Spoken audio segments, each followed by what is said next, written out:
Hello and welcome to the latest episode of the Online Warriors podcast, the last episode of the month of September, if I understand calendars correctly. Heading into October, heading into spooky season. I'm sure we'll talk about that at some point. I'm Illeagle 86, one of your hosts, and I am joined as always by my good friends from afar, Techtic and Nerdbomber. How's it going, guys? I'm doing pretty well, winning the week in fantasy football in a few of my leagues and doing great. I'm doing good. As we sit here recording this, we're recording on a Monday night, which for us is a little unusual, change of plans, but I'm about to pass Nerdbomber in one of our leagues. I shouldn't say about to pass. It's going to take some time, but I'm hoping to win some sweet cash money this week. This is the only league I play in for money, playing for $3.60. Techtic also in that league, by the way. He's just in a distant 5th place. So exciting times. Well, I guess I'll provide live. I won't provide live updates because you guys probably don't care, but I'll be watching that avidly. We have other things to talk to you about today that aren't football related. A lot of stuff has happened in the past week. Of course, we got a lot of news from Amazon this week. We're going to talk about all of the new devices that they were showcasing, their announcement about moving Prime Day into October, and this, of course, drone camera that you have probably seen by now. We'll get into that. We're also going to talk a little bit about FarmVille. Remember FarmVille? I mean, it's been a while for me in FarmVille. I mean, I've never played FarmVille. Let me clarify that right off the top. Never played FarmVille. My sister-in-law's mother, does that make her like my aunt-in-law or something? How does that work? My sister-in-law's, is there a relation there? Is she like my cousins are weird. I bet she's like my third cousin or something. I honestly am trying to bend the lines in my head and that I just can't come up with anything. Is it like your mother-in-law? Yeah, wouldn't it just be your mother-in-law? I think it would be your mother-in-law once removed. In-law. Yeah, mother-in-law, in-law. I think you're right. No. I think it's your mother-in-law once removed. I think that's what it is. You can remove in-laws? Yeah, it's by... I thought you could just remove cousins. It's one layer of separation, and that's between you and your sister. Or We'll move the genealogy discussion to maybe a secret segment sometime or something, but long story short, we're going to talk about FarmVille, which my sister-in-law's mother plays regularly. She's got some bad news headed her way. And then we're going to talk about Nick Fury, and particularly... It sounds like Nick Fury is going to be headed to Disney Plus in the form of a streaming show to join WandaVision and Falcon and the Winter Soldier, but we'll get to that later. We should start with all of this Amazon news. I have a list of all the products that using the word debuted feels a little disingenuous to me because a lot of these are just rehashes of previous products, but... There were some surprises, though. Yeah, there were a couple big things. I think we should get the Ring video cam out of the way. So this, if you haven't watched the trailer, you should pause the podcast, go look this up right now, because the video is, I think, hilarious. Not that it's not cool, because it's super cool, but basically there is now a Ring drone camera that I guess can patrol your house, or if you have a Ring alarm on one of your doors and the door opens and a burglar comes in, that's what's depicted in this trailer. I shouldn't call it a trailer, it's just a video, but the video for this product, if a burglar comes in, the Ring drone launches from its launch pad and flies around the house, I guess to the place that it detected a break-in, and I guess just looks at the burglar. That's what the video is. It's just this drone, which is this tiny little thing that like a cat would love. Like it's like a cat toy, basically. This tiny little drone flying up to a burglar, not saying anything, not making any noise, just kind of being a drone. And in the video, the burglar's like, oh, geez, and he runs out. He turns around and runs out. But it's a really cool idea. I don't want to undercut the idea. The video is just really funny. But it's a really cool idea. There's probably many other uses for it besides burglars, right? That was kind of my first thought was, if I'm laying in bed and I hear my cat knock over something, I don't want to get out of bed and see what it is, I can like pop the drone up and look on and control it on my phone and look and see what the cat broke, That for me, that's the draw. But I guess I'll turn it over to you guys. I mean, what are your gut thoughts on this product? Which, by the way, I don't think currently has a price tag or even a release date. It's just something that they were showcasing. I think they did say it was going to be like around the $250 range, if I remember. I could be totally wrong, but I'm looking now. I hate to beat the stick in the mud here. And like this totally came out of left field. I never would have guessed that this would be something that Amazon would be announcing. And the reason why... You're right. Sorry. The reason why I wouldn't have guessed is because I don't understand this product. First of all, for that $250 price tag, you can currently buy a Wise Cam for $10. Put them in every room in your house and Can it fly? What does it need to fly? And it secondly, needs to fly. My other point on the flying specifically, if I'm a burglar, like it's a lot harder for me to go around the house and knock out all of these different cams that are suspended or hung in the air or maybe nicely hidden. If a drone comes at me, I'm going to swat that MF down. Yeah. Like I'm not going to swear on the air, but I really wanted to. But I am going to hit it down. And that sucker, unless it's like very robust and has a nice like gyro system and is very, very well made, that sucker is going to hit the ground and then bye-bye drone and bye-bye $250. Like, who asked for this? It's a very cool concept, but who asked for this? I think there's a world in which... Okay, so I think you're right for the most part. First, I will fact check you, though. Wise cameras do not cost $10. I recently bought one. You could get one for $10 now, or something close, like $20 maybe. I don't know. I think it's... I got mine for $25. I think that's the going rate. I mean, your point's still fairly made. You could, for $250, how many Wise? You could buy literally 10 Wise cams. So, but yeah, Techtic, I'll let you chime in here. I'm going to be a little bit more optimistic than you guys. So, with a lot of these products, you buy into an ecosystem, and so let's say you already have the Ring cameras set up and you only have it on your front door because you can't really afford more than just the camera doorbell set up and maybe one front one with a spotlight. And so it's kind of a daunting task to buy all of these cameras for every room and still be in that ecosystem. And so this product allows the flexibility to just buy one more device that can traverse about your entire home. And so from that perspective, I really, really like this concept. Okay, I have another question though, really quickly. Okay. Yeah, go ahead. Won't this like be the terror for every cat or dog in the neighborhood?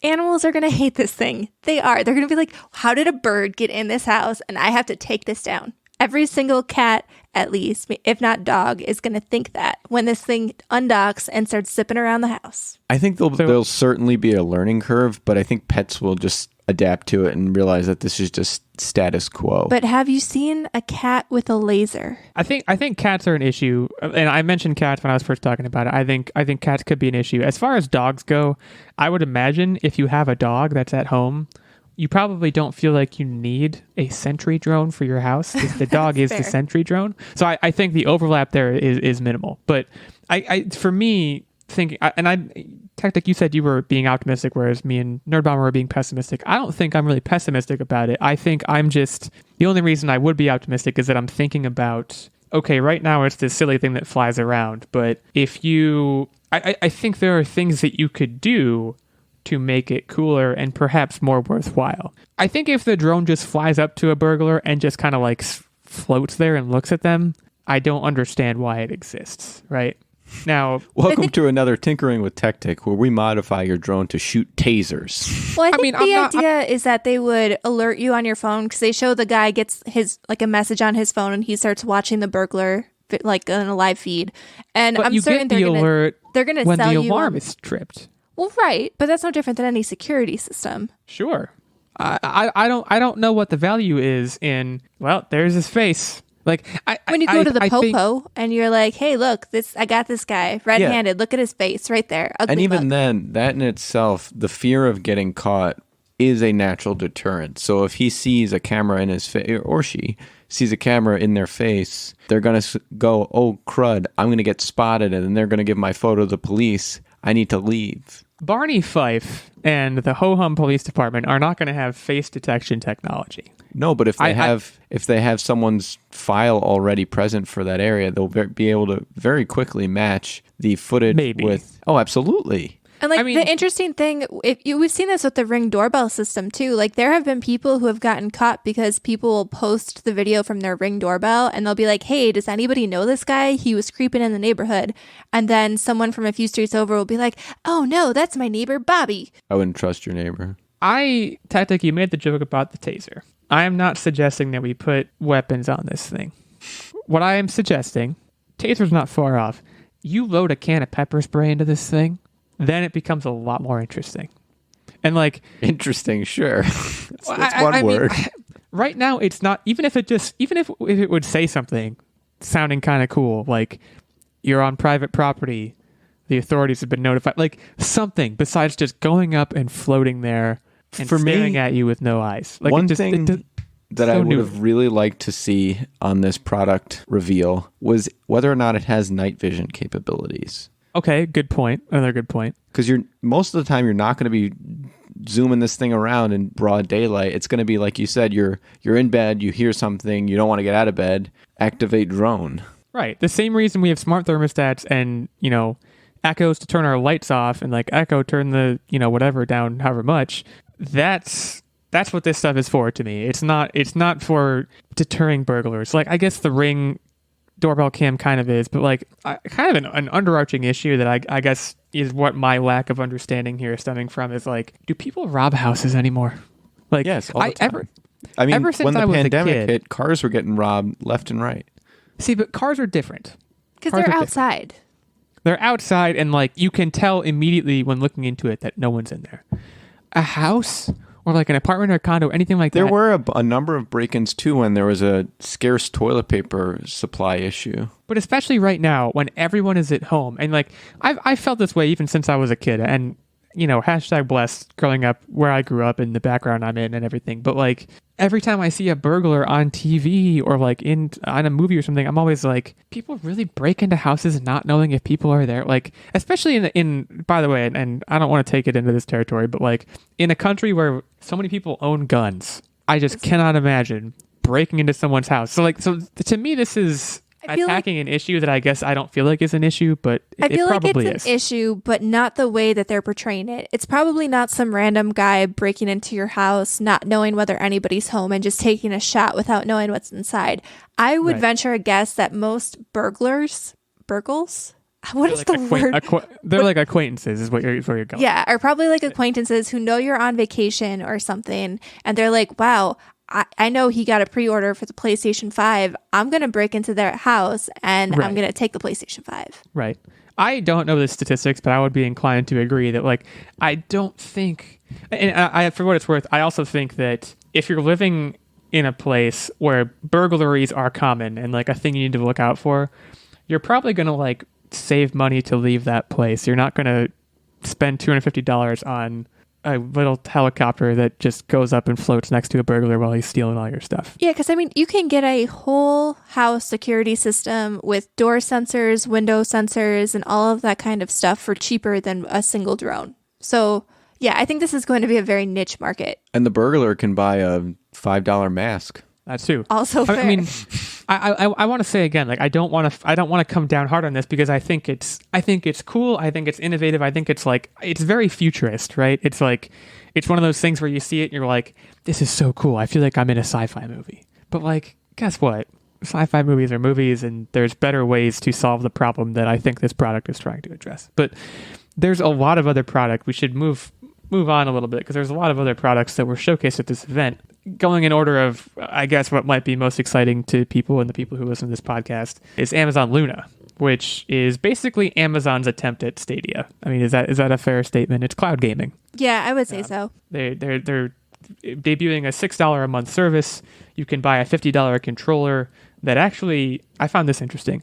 This connects to the cloud. It doesn't connect to your TV or the device you're playing on. It connects directly to the cloud. I don't really understand how that even works, but apparently it lowers the latency. So it's cool. I mean, I don't understand how Amazon has looked at Stadia and been like, that worked, let's do that. That's very confusing to me as a business proposition.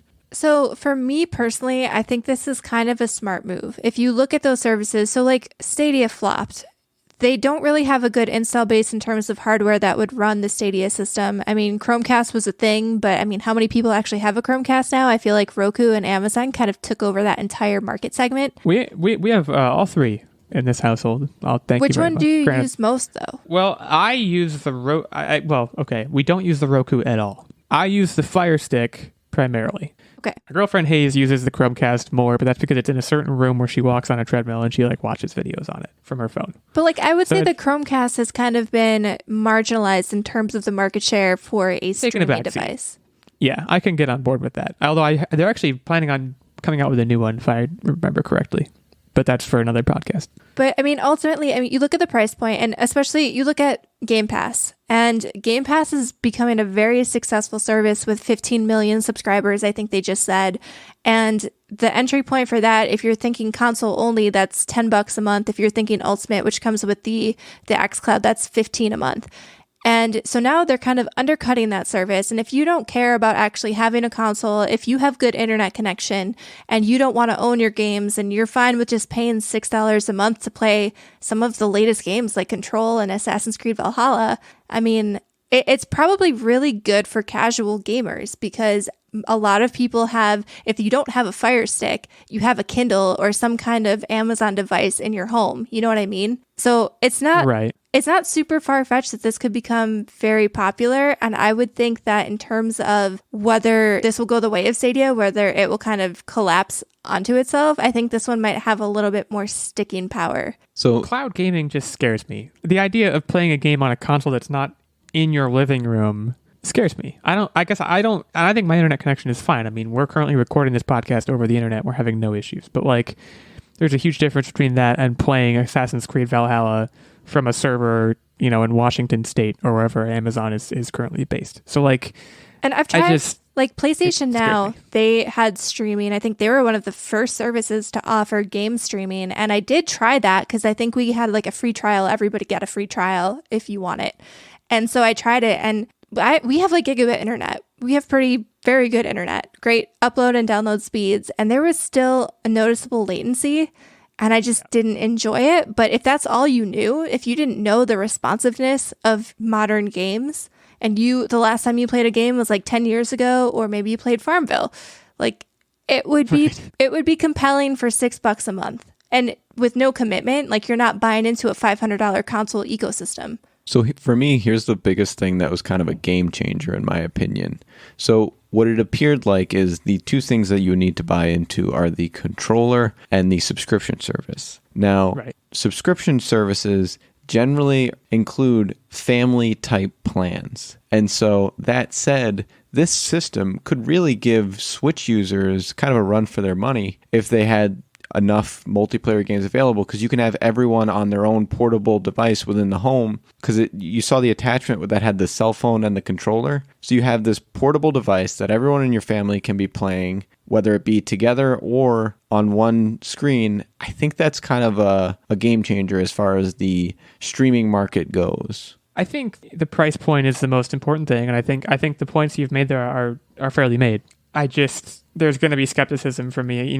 When you see how much processing power and how much in the way of resources Xbox and Sony are throwing at their consoles, I have a hard time believing I could get on a Fire TV and have as good a time. I mean, I also would say, and this is asking for the impossible, but like, I don't own a Fire TV. I own a Fire TV stick, and I think probably a lot of people are in that same boat, and this is useless for that crowd. I might be wrong, and I should probably look this up before I make this statement, but I'm gonna go for it. I thought it could be used on the Fire Stick too. The article I have in front of me says PCs, Fire TVs, and iOS. I suppose it could be.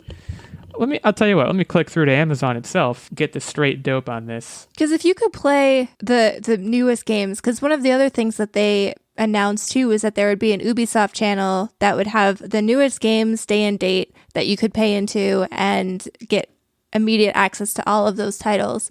And so if you have a Fire Stick for like $29, and I don't even think you need to use their controller, you can use any controller. Their controller just connects right to the cloud to reduce latency. But you can use any controller, and you can play big $60 titles or $70 titles now that we're moving into next gen for what amounts to like $6. Like, man, that's something that you would have to seriously consider if you're thinking like $6 versus a $500 console.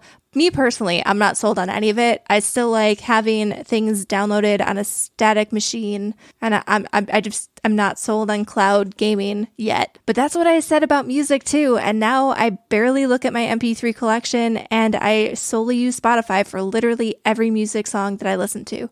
I don't know what other song there would be, but you're right. It will work on the Fire TV stick, 2nd gen and newer. So like that's a very surprising. Low barrier to entry. Yeah, for sure. they have this. They have. I'm on their actual webpage now, so I have a little bit more in the way of details. They have what's called Luna Plus, which the early access pricing is now $6 a month, as we said. Unlimited hours to play, growing library of games, up to 1080p with 4K coming soon, 60 FPS. Stream on 2 devices at a time. Play on PC, Mac, Fire TV, and web apps for iPhone and iPad. Then they have, I guess, yeah, you already mentioned the Ubisoft stuff specifically. That says coming soon. So I feel like if they're touting the Ubisoft stuff as being their big thing and it's not here yet, I don't know what games they're going to have when this thing, quote unquote, launches. I guess that's information I would need to go find. In their commercial, they showed a father and daughter, I'm assuming, playing Sonic. And I mean, that's an old school game, so that's not like super impressive, though I do love Sonic. But they also, like, Control was one of their big flagship titles that they had. I mean, looking at they have this collage here. Everspace, which I'm actually currently playing, is right here. Resident Evil, Biohazard, Watch Dogs Legion is on this grid. I don't really understand that because that game's not even out yet.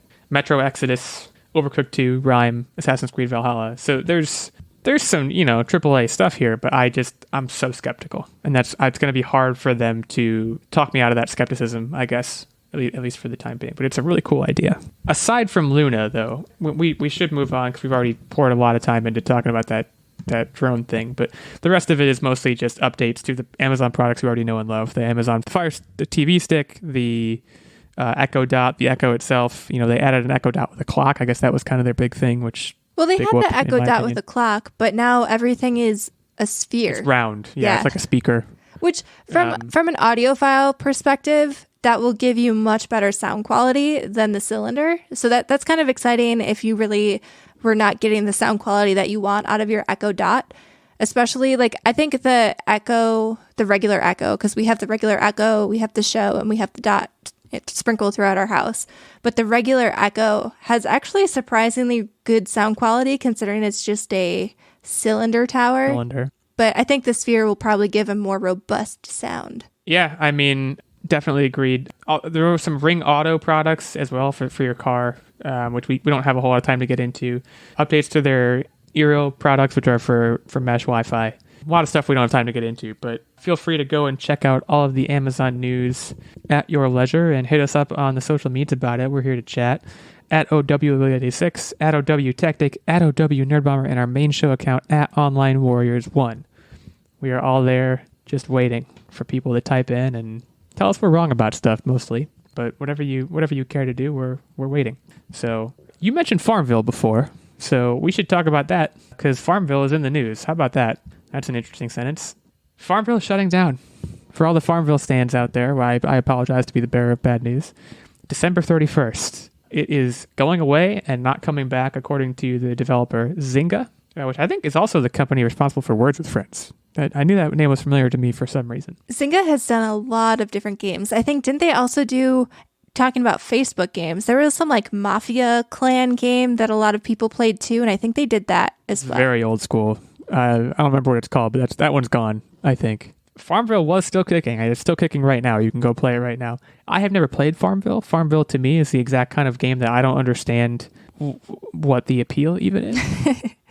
I guess you're building a farm. I mean, it's, on paper, I will say, sounds kind of similar to Animal Crossing. Animal Crossing, you have an island and you're doing stuff. And FarmVille, you have a farm and you're picking corn. Like, I don't... There's overlap for sure, in my opinion. I've never understood the Animal Crossing thing either, because I know I'm in the vast minority there. So I said the same thing, and then we bought Animal Crossing because I'd never played it before, and I was like, I don't think I'm going to like this. And then I got sucked in. We're going to get you Animal Crossing, and you're going to fall in love with it. Now that you have a Switch, man, it's like a rite of passage. You got to try it. This whole podcast, you guys are down on stuff, and I'm like, you guys should try it. It's really good. And then you try it. So, yeah, just putting that in there. Are you a FarmVille fan, Techtic? Oh, no, FarmVille, I would never get the chance. It was super annoying. All the notifications from my friends did not care. I would get notifications, again, going back to my sister-in-law's mother-in-law. My sister-in-law's mother, my mother and mother-in-law, or whatever you want to call it. I would get notifications from her playing FarmVille, and it wasn't even like I don't think it was the kind of thing where it's like, she needs corn, come help her out. It was just like, she planted a bush today, and I'm like, why is this a notification that I'm getting on Facebook? Like, it's the last thing I want to hear about. This is like back at the time of poking, when poking was Poking It's was obviously great. it's outlived poking. Can you still poke someone on Facebook? I think they got rid of poking. Let's do an experiment. See, I wouldn't even know how to poke someone right now on Facebook if I wanted to. They're changing their interface every 5 seconds. So, yeah, I'm not seeing it. There's a COVID-19 information center, but there's no poking. So, Darn it. props to Facebook for sticking with the times, I guess. But yeah, never played FarmVille, but FarmVille is dying. Pour one out for an American icon, I What guess. was crazy to me, and I guess I realized that a lot of people played it because, as you guys said, like I always got notifications. Like I would always. So this was like back at the time when people had flip phones and stuff. So I couldn't log on to Facebook on my phone. So when I went on Facebook, it was like, this is probably dating us and aging us so badly, but it was like you have to sit down at your computer after school and pop open Facebook and look at your notifications. And so you'd log in and it would be like 20 notifications. You'd be like, oh my gosh, I'm so popular. And then like 19 of them would be FarmVille. And then one would be from like your Aunt Mary. And it'd be like, oh, well, this is I love sad. Aunt Mary. But So- 83 million people played FarmVille at the peak of its existence, which is crazy to me. That's a lot of people. That's more than Yes. like most mainstream video games, I feel like. Launched in 2009, and 2010 was when it hit that peak popularity. It's going away in large part, it seems like, because Facebook is getting rid of Flash support on that same day, December 31st of this year. So many things are getting lost when Flash goes down, man. 2020 strikes again, I guess. Honestly, for those the biggest FarmVille. loss, in my opinion, of these social media web pages are the ability to HTML song. code your page. I thought that was fantastic. That was a Those MySpace days. thing, right? Yes. Yeah, you couldn't do that on Facebook. Facebook was very professional. I became a MySpace coder overnight predates- somehow. My social media presence began on Facebook. I never had a MySpace. You never get to pick a top 8? I wasn't cool enough. Is it top 8? Because we used to, is that top 8 friends or like songs Oh or yeah, something? top 8 friends. So this was like a very cutthroat thing where you had to pick your top favorite friends. I guess that Facebook had that too. did it. In the I early don't remember going. that. Yeah, because I remember for similar reasons. I remember it was like, It was painstaking, and you didn't want to offend people, but then you also like if you got into Wanted an to do argument it. with your best friend, all of a sudden you'd take them out of your top 8, and then a week later they'd be back in your top 8 because it's like middle school and arguments don't last and are never about anything important. that was what we did back then. In any case, we digress. But yeah, FarmVille is going away for all the FarmVillers out there. Sorry to bring you down, I guess. We're going to head into the break now before we talk about Nick Fury. But in the meantime, I do want to shout out our fantastic Patreon producer, Mr. Ben Checkness. I would be remiss if I did not shout out Ben Checkness. Ben's been supporting us for a while now. He has guested on the show a handful of times. He has given many an input into our weekly quiz. This week, Techtic is hosting the weekly quiz. He's very excited about it for reasons that I'm not yet aware of. So thanks to Ben for that. So Ben supports us on Patreon, as I've said. And on Patreon, we have 3 levels of support. We have the knight level, which Ben is a knight. And if I may say so, a very gallant knight and a brave knight. And as a result, he gets access to the monthly secret segment and vlog. He gets input into our game segment. And he gets the occasional guest spot and the producer shout out that he's getting right now.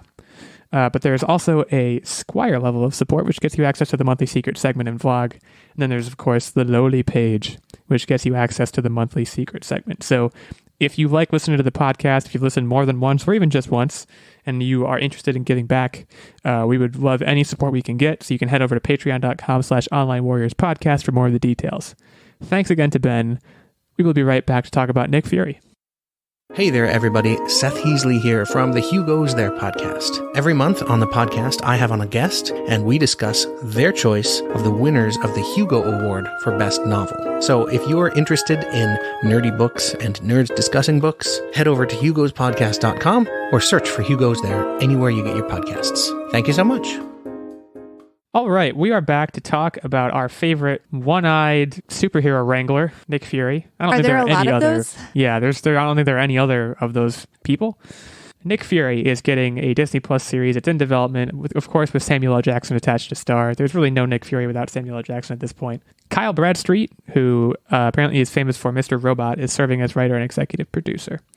So this is kind of a no-brainer, right? And this is the kind of news that I see that I'm like, yeah, how was I not expecting this? You know, Nick Fury's development and his presence as a character in the movies, I think lends itself maybe even better to a more episodic experience than what you tend to get with him in the movies. I mean, in these movies, he's typically behind the scenes, sometimes playing bigger roles, sometimes playing smaller roles, but he knows everyone. He always has a lot to do, that's for sure.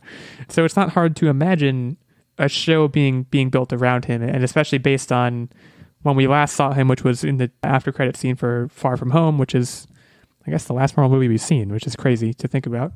But we see him thinking about starting.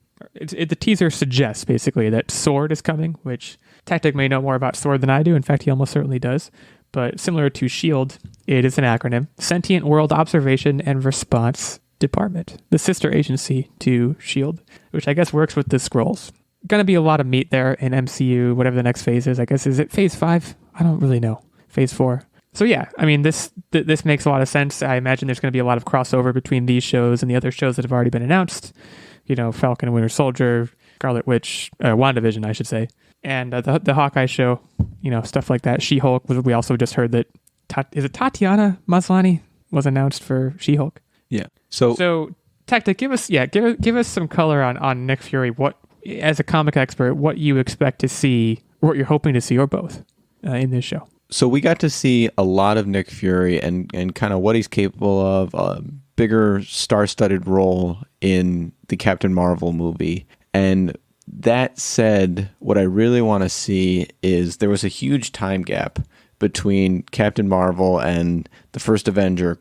And by that, I mean like when the Iron Man movie started. And so I want to see this initially take place in that time frame and then segue into the future where they're working with the Skrulls, because if they're working with the Skrulls, they have to circle back to that initial development of that relationship that occurred in Captain Marvel.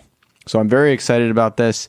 It's really good to see what Nick Fury is capable of, because his tactical abilities are always just kind of glossed over. And he can fight, but like to what level and how good is he?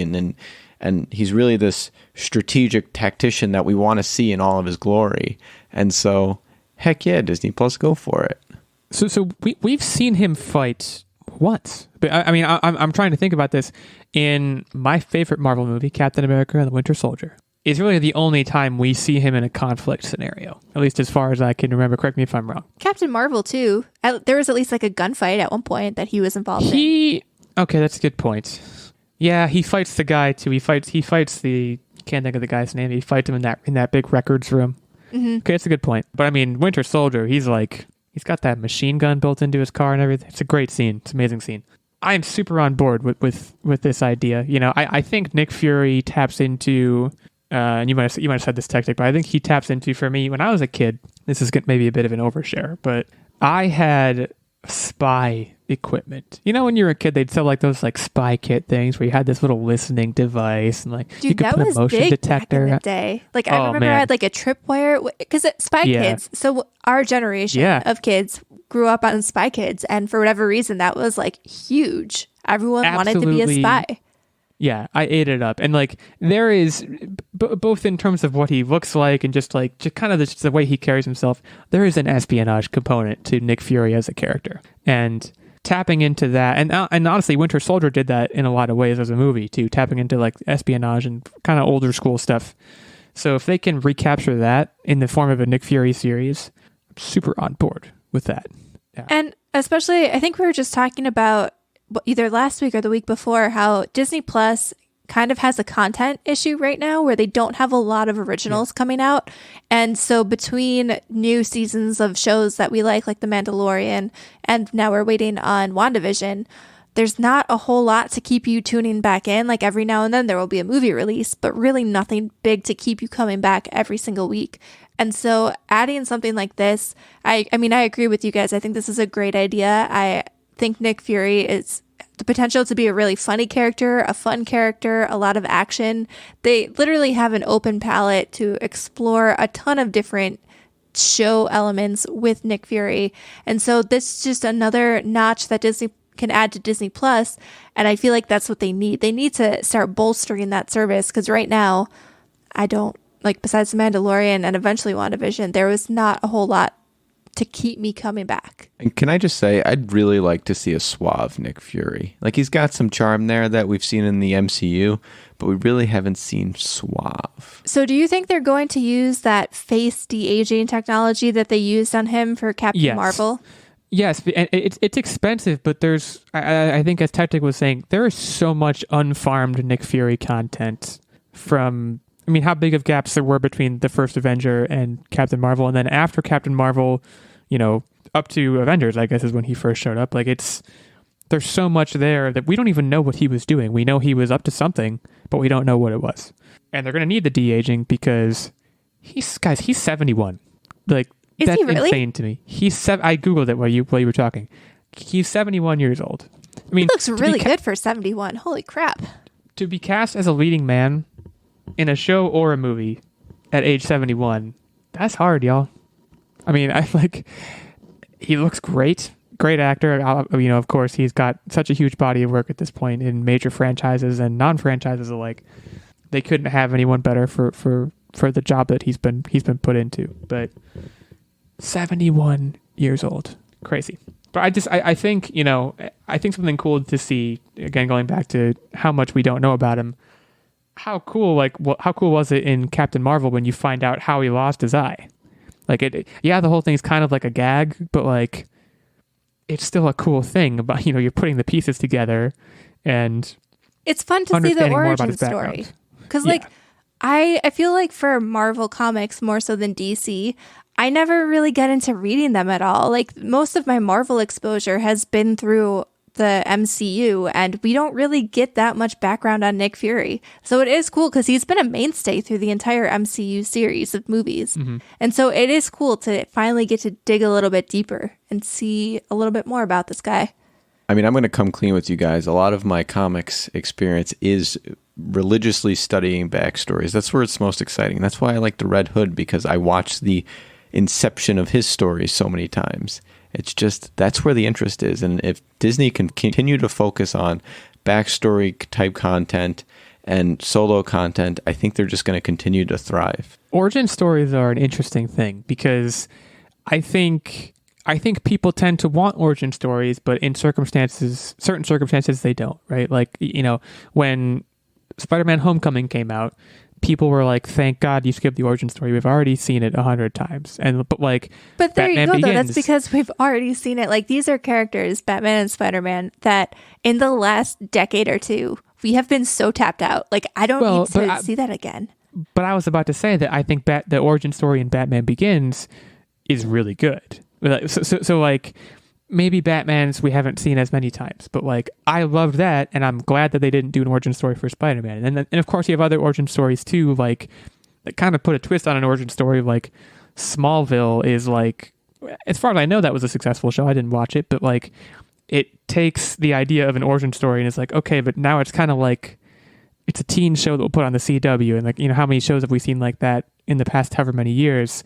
You know, given that origin stories are such an important part to comic book characters, I think most of the time they're still needed, but creators are having to figure out interesting ways to, you know, maybe shift timelines forward, and then that gives them the option to go back later if people are clamoring for an origin story. And I think we might have that situation here. And granted, he's not a conventional superhero, Nick Fury, but he feeds into so many other characters that learning more about him and maybe, you know, existing in that universe as a non-superhero, but as someone who is a government agent, you know, there's probably a lot to work with there. And then granted, it's been worked with already, but working with it more and working with it with that character and with Samuel L. Jackson, there's something there, I would have to imagine. So again, no clear-cut release details on this, obviously in the time of COVID. Not a whole lot in the way of details other than what we've already said, but we'll be on the lookout for that. So Disney Plus just became more interesting, I guess, by continuing to promise stuff that we don't have yet. They're asking you to stick it out, I guess. So that brings us to What Are You Up To Wednesday, and this is where we find out what we've all been up to. Pretty straightforward stuff. What was my jingle? What are you up to Wednesday? Yeah. I think the joy of the jingle is that it's going to change every week. I'm guessing that was different than what you did last week. And I think It probably that's perfect. was. I had no idea what I did last week. That was a B flat last week. You were a solid G. I think because of how great that jingle was, I'm thinking you should go first. Okay, I'll do it. So I am extremely late to the party, and I tweeted about this weekend, but we watched the Peanut Butter Falcon, and Great movie. so good. Fantastic. Yeah, it was one of those movies, and I don't know why I put off watching it for as long as I did. I guess I thought that, like, I don't know. I still have, like, Shia LaBeouf syndrome, where I'm like, okay, he is very into method Weird guy. acting. He does some, like, weird movies. And so I know I'd heard a lot of good things, but I was like, for the longest time, and especially, like, the last 6 months, I like something that's more, like, feel-goody, and I don't like getting really nitty-gritty, cinematic, dark introspective pieces, and that's kind of what I thought it would be, and it was not, and it was amazing. It's very feel good. Yeah, it was a super feel good movie. I loved pretty much everything about it. I probably had a smile on my face through the majority of that movie, and it just the chemistry between the actors was great, and it just, I don't know what else to say besides the fact that it was a very feel-good movie. I feel like it was a buddy comedy, but the fact that they traveled on foot, it kind of felt like an old school movie, but new school at the same time. It just, overall, very good. It has a Tom Sawyer thing to it, right? And Right. I think that's for certain intentional, but very, very feel good. It's a movie that, I don't know about you guys. I don't want to say I watched it on a whim, but like you didn't hear about it, right? It's the definition of an indie movie that it had some really famous people in it, you know, in the way of Shia and Dakota Johnson. But like I'd heard about it. I heard about it because it got 100% on Rotten Tomatoes. But like, you know what else got 100% on Rotten Tomatoes? Like another indie movie. I can't name of one right now, but I'm sure there's another indie movie that got 100% that I watched, and I was like, this is dumb. So like, I think often to the layman viewer like myself, there's a knife's edge there of like, this movie got 100% Rotten Tomatoes, but like a recent example for me was I'm Thinking of Ending Things, which got like a really, really high score on Rotten Tomatoes from the critics, but the audience score is like a 40 something because it's just not accessible. And this movie, Peanut Butter Falcon, is the opposite of that, where critics loved it, audiences loved it. It should have gotten more traction than I think it ultimately did, even if it did get some.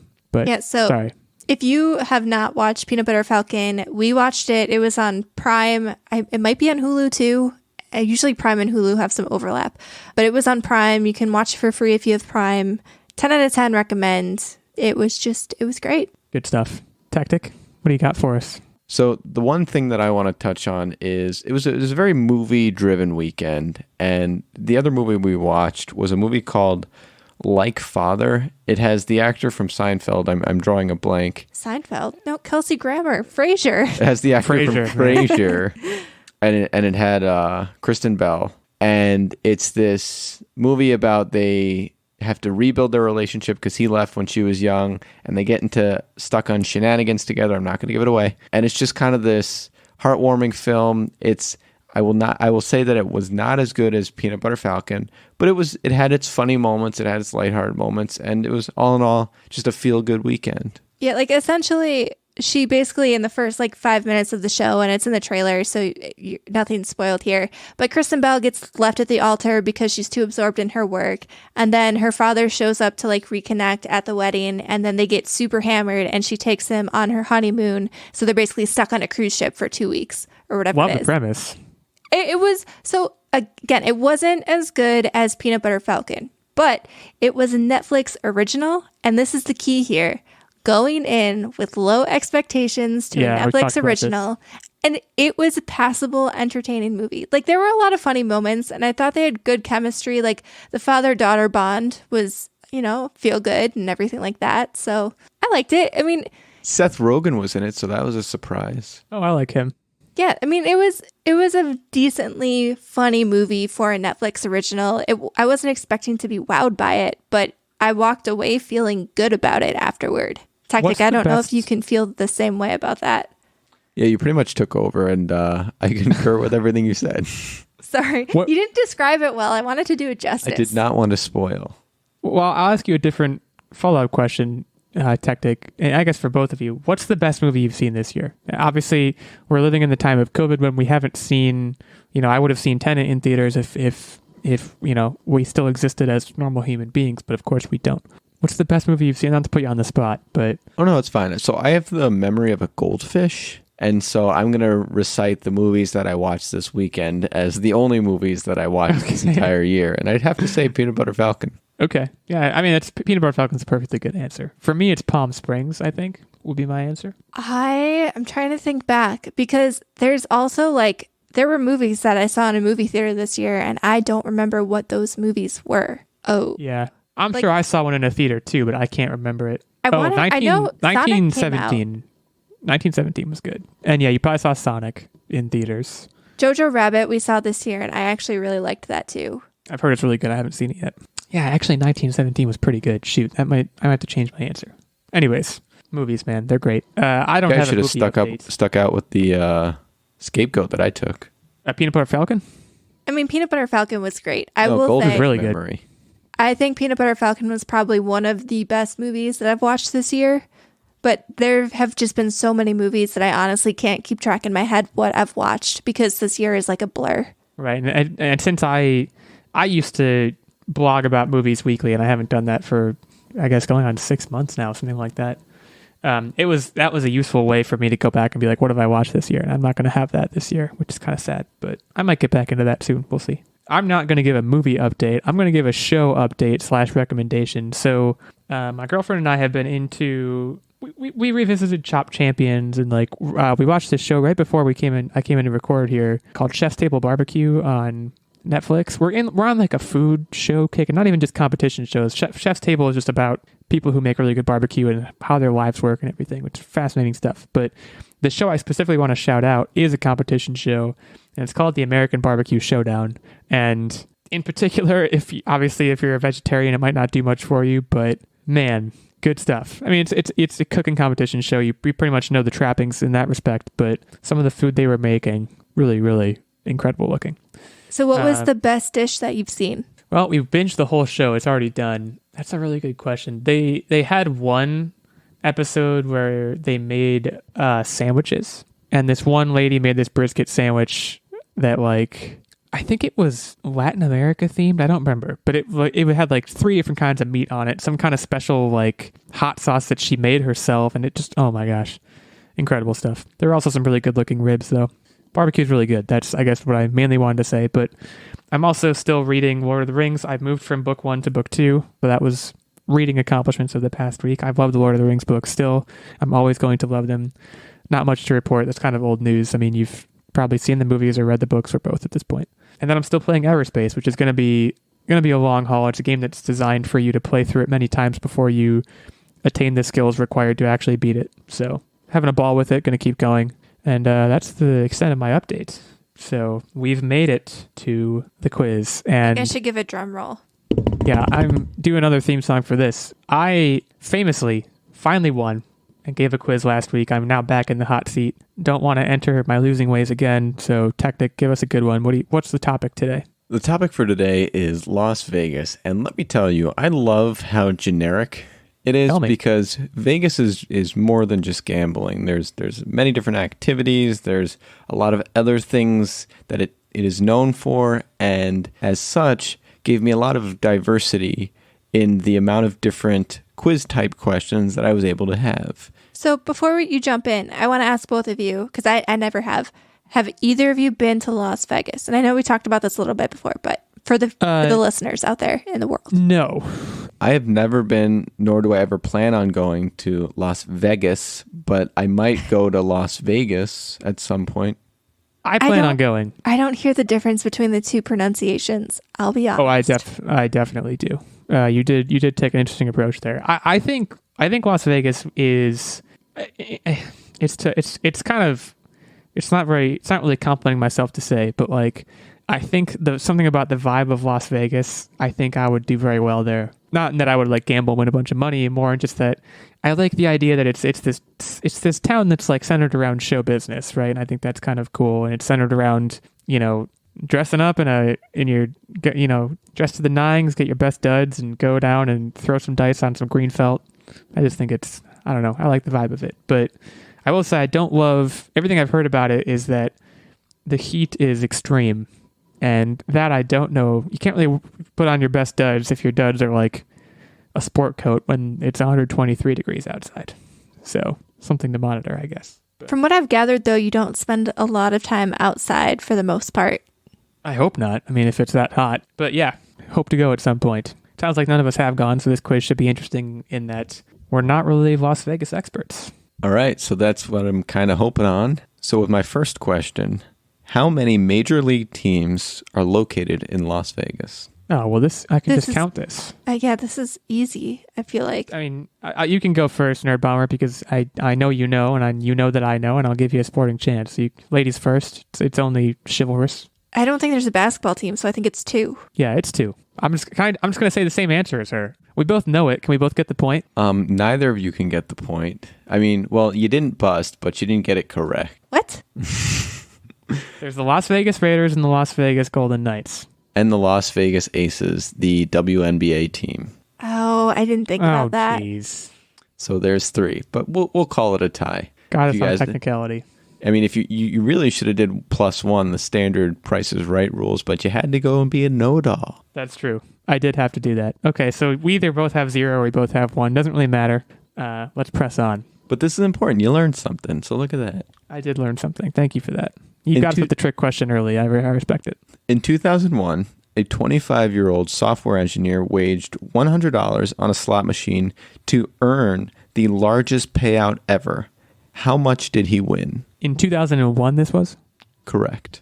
$100. The largest payout in Vegas, or the largest payout for slots? In Vegas. This is $73.2 million. I feel like it's a lot, but I don't know if it's that much. I think I'm going to go safe and go 1 million. I know I think it's if higher anything, than it's that, more. I think if anything, I went too low. So Nerdbomber gets it. Oh, come on. For a one-time payment of $100, he earned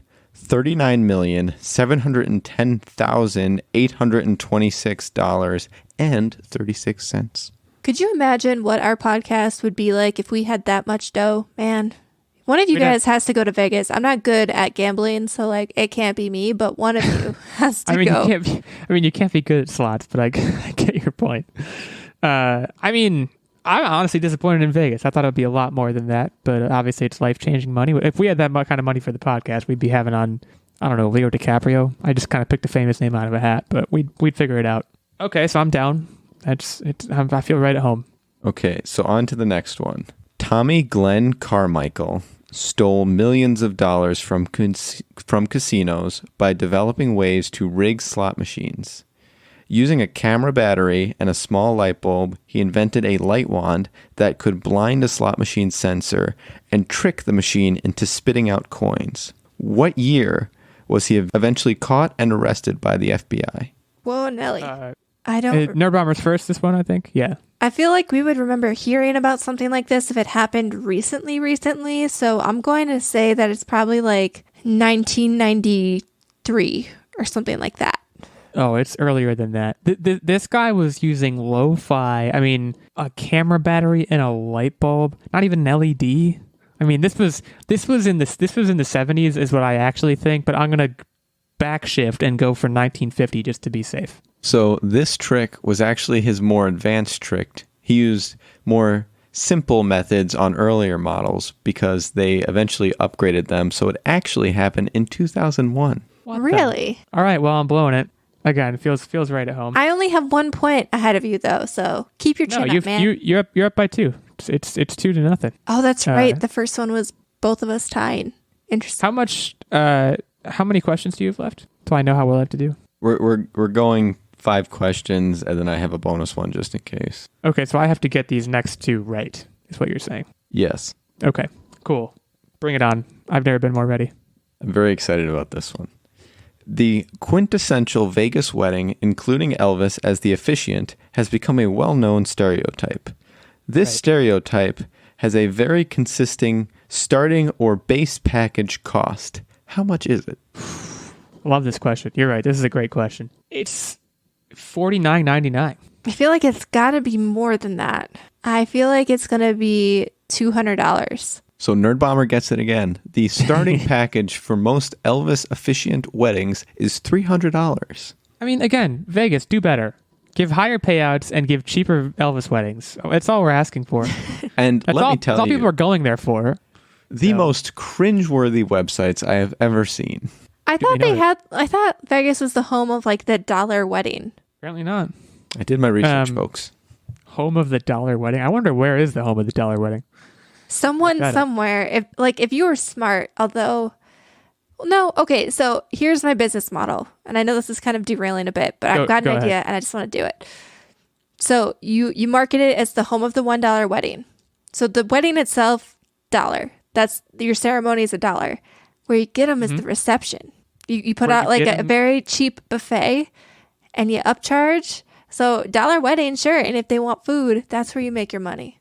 You know, soda pop, make a ton of money on soda pop. Soda pop. All right, so this is a weird sidebar. I'm just gonna take back control here. So I've lost. Nerdbomber's going for the victory lap here. Victory lap away. Let's hear it. Astronauts on the International Space Station observe and photograph numerous metropolitan areas, and the Vegas Strip is known yeah. to be the brightest spot on Earth due to the concentration of lights on its hotels and casinos. Approximately how many megawatts of electricity are used in this area? Boy, I might as well throw a dart at a dartboard for this one. Am I first? It doesn't matter. I'll go first. I 1,000. I have no idea. Well, 1,000 megawatts, I guess, would be a gigawatt. Gigawatt is what I meant to say. Yeah, it was gigawatt. I'm gonna say 365, 1 megawatt for every day of the year. I literally don't know, so I'm going to say 10,000 because that seems like a nice number. I don't understand electricity, so this is you've lost me completely. But yeah, let's have it. Nerdbomber busted. For comparison, the average home uses less than 1 megawatt. It uses 7,753 megawatts. So you were really close. You just busted. Well, I'll take the pity point. And, I'm gonna go one more for funsies though. Okay, go one more. I did the research. Funsies. I had fun doing it. When was Vegas established officially? Like the Vegas Strip. Okay, that was an interesting clarification. Nerdbomber, you go first. I went first last time. Yeah, man, I don't know. I feel like it's been around a while. I'm gonna say 1901, but that seems too late still. Yeah, I'm going to say 1850 because this was in the Wild West days. It would have had to have been established.